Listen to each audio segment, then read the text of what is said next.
베드로전서 4장입니다. 제목은 고난의 의미라는 제목으로 은혜를 받고자 합니다. 고난에는 목적이 있습니다. 믿기 전에 삶이 있습니다. 은혜 가운데 예수님을 믿었습니다. 관계가 바뀌기 시작합니다. 성도와 가까워지고 세상의 친구들과는 점점 멀어집니다. 그래서 이상한 시선으로 바라봅니다. 예수 믿고 좀 이상해졌다라는 소문이 납니다. 주일날 교회에서 주차 관리한답시고 이렇게 돌아다니고, 그렇게 뻣뻣하던 사람이 예수님을 믿고는 교회 화장실 청소도 마다하지 않습니다. 어찌 보면 망가진 모습으로 보이는 것 같습니다. 초대 그리스도인들은 믿기 전에 어떻게 살았습니까? 3절에 보면은 너희가 음란과 정욕과 술취함과 방탕함과 향락과 무법한 우상 숭배를 하여 이방인의 뜻을 따라 행한 것은 지나간 때로 족하도다. 하나님의 뜻을 따라 살아갑니다. 전에는 개념이 없었습니다. 굿도 하고 점집도 찾아다녔습니다. 사소한 일에도 따질 것 다 따집니다. 지고는 못 배기는 성질입니다. 만족이란 없고 주목받기를 원하고 자아도취에 빠져 있습니다. 비교하고 터집 잡고 으르렁대고 아주 까다롭습니다. 그런데 달라졌습니다. 방향이 바뀌었습니다. 어떻게요? 22절에 보면은 그 후로는 다시 사람의 정욕을 따르지 않고 하나님의 뜻을 따라 육체의 남은 때를 살게 하려 함이라. 이제는 입맛이 바뀌었습니다. 위를 바라봅니다. 하나님의 일이 좋고 하나님의 사람을 존중합니다. 예배에 빠지고 싶지 않습니다. 취향이 바뀌었습니다. 지나간 것에 흥미를 잃어버렸습니다. 이제 돌이킬 수 없음을 세상 친구들은 압니다. 그래, 잘 먹고 잘 살아라 하면서 빠이빠이 합니다. 얼마나 잘 사는지 한번 두고 보자 하면서 지켜보겠다고 벼룹니다. 16절에 만일 그리스도인으로 고난을 받으면 부끄러워하지 말고 도리어 그 이름으로 하나님께 영광을 돌리라. 이제부터는 공격을 당합니다. 나를 버리고 가시는 님은 심리도 못 가서 발병 난다고 저주합니다. 시기 질투의 대상이 되었습니다. 준 것을 되돌려 받고자 합니다. 이것이 믿음의 선조들이 갔던 길입니다. 사도 바울은 유대 사회의 리더였습니다. 교회에 칼을 휘둘렀습니다. 다메섹 도상에서 예수님께서 만나주시고 180도 방향이 바뀌었습니다. 복음 전도자가 되었습니다. 이제는 더 이상 키워줄 대상이 아니라 눈의 가시가 되었습니다. 복음을 전했습니다. 가문의 먹칠하는 폐인으로 여깁니다. 니고데모는 바리새인의 옷을 벗어버렸습니다. 예수님의 제자가 되었습니다. 사회로부터 모든 권리를 박탈당했습니다. 초라하고 비참한 바닥을 기어야만 했습니다. 핍박의 바람이 붑니다. 어떻게 해야 할까요? 상처받았습니다. 버림받았습니다. 길이 막혔습니다. 생존의 위협을 느낍니다. 하나님은 왜 고난을 허용하십니까? 죄를 끊어내는 기회가 되기를 원하십니다. 새로운 사람으로 변화되기를 원하십니다. 거룩한 사람으로 옷을 입기를 원하십니다. 베드로전서 4장 1절에 그리스도께서 이미 육체의 고난을 받으셨으니 너희도 같은 마음으로 갑옷을 삼으라. 이는 육체의 고난을 받은 자가 죄를 거쳤음이니. 성도의 거룩한 그 삶의 방식은 어떻게 나타납니까? 7절에 보면은 만물의 마지막이 가까웠으니 그러므로 너희는 정신을 차리고 근신하여 기도하라. 태만의 삶을 스스로 견디지를 못합니다. 영적 교제 가운데 살기를 원합니다. 성령님께서는 기도의 세계로 끌고 가십니다. 생존이 기도라는 호흡 구조로 바뀝니다. 하나님을 찾습니다. 우리 자신은 볼 것이 없습니다. 빈 껍데기입니다. 모든 권한 되신 분께 나아갑니다. 그리고 빈손을 하나님께 내밉니다. 11절에 보시면은 만일 누가 말하려면 하나님의 말씀을 하는 것 같이 하고 누가 봉사하려면 하나님이 공급하시는 힘으로 하는 것 같이 하라. 이는 범사의 예수 그리스도로 말미암아 하나님이 영광을 받으시게 하려 함이니 그에게 영광과 권능이 세세에 무궁하도록 있느니라. 아멘. 자원의 출처가 어디입니까? 어느 우물에서 기르다가 먹습니까?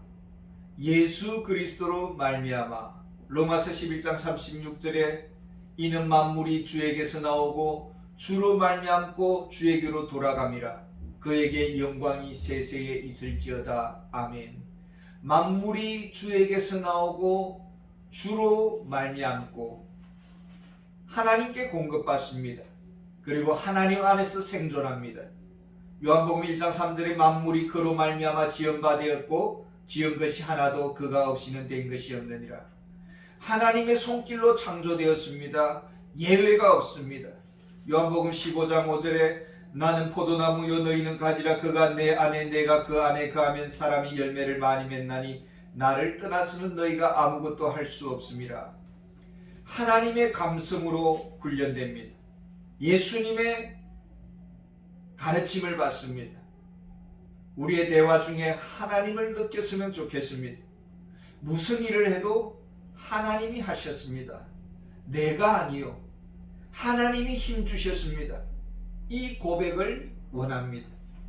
오직 예수의 이름을 의지하기를 원합니다. 기도와 간구로 살기를 원합니다. 이 마음으로 봉사하기를 원합니다. 거룩한 공동체의 표준이 무엇입니까? 8절에 보면은 무엇보다도 뜨겁게 서로 사랑할지니 사랑은 허다한 죄를 덮느니라. 서로 더불어 살아가고 있습니다. 예수님을 주인으로 모셨습니다. 그렇다고 우리가 천사가 된 것이 아닙니다. 실수를 조금씩 줄여가면서 살아갑니다. 가끔 날카로운 송곳이 삐져나옵니다.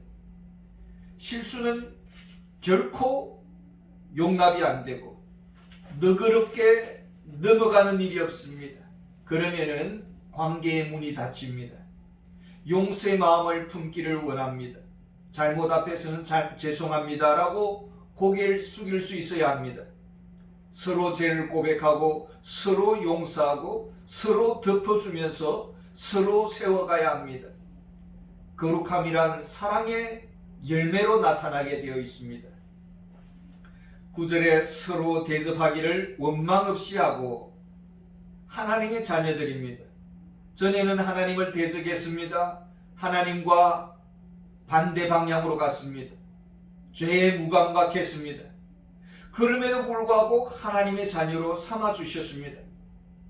행복한 아버지의 집에 살게 하셨습니다. 그렇다면 우리는 횡재한 것입니다. 노다지 밭에서 뒹굽니다. 거룩한 공동체는 서로 환대합니다. 하나님께서 우리를 환대해 주셨듯이 아브라함에게 손님이 찾아왔습니다. 극진히 대접합니다. 위로해 주려고 합니다. 하나님을 기쁘시게 사람을 행복하게 하고 싶은 마음이 아브라함이었습니다. 행복을 주는 산소입니까? 이것이 거룩한 교회의 영성입니다. 10절에 각각 은사를 받은 대로 하나님의 여러 가지 은혜를 맡은 선한 청지기 같이 서로 봉사하라. 교회는 성령의 공동체입니다. 모두가 은사를 받았습니다. 섬기라고 주셨습니다. 서로 세우라고 주셨습니다. 이것이 직분의 목적입니다. 거룩한 공동체는 서로 섬깁니다. 하나님이 주시는 능력으로 섬깁니다. 소명의 기회를 소중히 여깁니다. 봉사도 때가 있습니다. 너무 짧고 쉬 지나갑니다. 곧 은퇴합니다. 사랑 안에서 섬깁니다. 서로 봉사함으로 섬깁니다. 기도로 섬깁니다. 거룩한 공동체는 먼저 자신의 변화부터 출발합니다. 이 선교를 위해서 고난이 주어지는 것입니다. 교회를 섬길 그릇을 만들기 위해서 고난이 주어지는 것입니다. 또 다른 차원의 고난이 있습니다. 14절에 너희가 그리스도의 이름으로 치욕을 당하면 복이 있는 자로다. 영광의 영 곧 하나님의 영이 너희 위에 계심이라. 하나님은 자녀의 고통에 미소 짓는 분이 아닙니다. 잔인한 분이 아니십니다. 자녀의 눈물을 즐기시는 분이 아니십니다. 마태복음 5장 10절에서 12절을 보면은 의를 위하여 박해를 받은 자는 복이 있나니 천국이 그들의 것임이라. 나로 말미암아 너희를 욕하고 박해하고 거짓으로 너희를 거슬러 모든 악한 말을 할 때는 너희에게 복이 있나니 기뻐하고 즐거워하라. 하늘에서 너희의 상이 큼이라. 너희 전에 있던 선지자들도 이같이 박해하였느니라. 고난은 인내를 낳고 인내는 하늘의 위로가 주어집니다. 고난 중에 더 깊은 사람이 됩니다. 하나님의 뜻을 구합니다. 세상의 것들을 찾을 여력이 없습니다. 하나님의 부르심 앞에 더 가까이 나아갑니다. 하나님은 열매 맺는 교회가 되기를 원하십니다. 때로는 우리가 의기소침합니다. 기분이 좋지 않습니다. 어둡습니다. 지쳐갑니다. 부정적인 생각이 틈을 탑니다. 어떻게 할까요? 19절에 그러므로 하나님의 뜻대로 고난을 받는 자들은 또한 선을 행하는 가운데에 그 영혼을 미쁘신 창조주께 의탁할지어다. 선을 행하는 가운데 본질에 집중해야 합니다. 하나님의 뜻에 초점을 맞출 것입니다. 소명에만 충실해야 합니다. 하나님을 기쁘시게 하는 사명자인가? 진정한 교회의 봉사자였습니까? 깊이 돌아볼 것입니다. 소명 앞에 한 점 부끄러움이 없어야 합니다. 이것저것 이 일 저 일 하다가는 아무것도 할 수가 없습니다. 사명의 고독을 감내해야 합니다. 또 한 가지는 그 영혼을 미쁘신 창조주께 의탁할지어다. 예수님은 마지막 순간에 기도를 드립니다. 아버지여 내 영혼을 아버지의 손에 부탁하나이다. 감당할 수가 없습니다. 벼랑 끝입니다. 아버지의 손에 맡깁니다. 모든 것을 하나님께 맡겨야 합니다. 나그네와 같은 그리스도인들입니다. 더 큰 열매를 맺기 위해서 잠시 주어진 하나님의 전지 작업에 우리는 인내해야 하는 것입니다. 거룩한 하나님의 자녀로, 거룩한 주님의 교회로 영원한 상급을 위해서 고난의 시간을 견뎌내야 하는 것입니다. 감사합니다.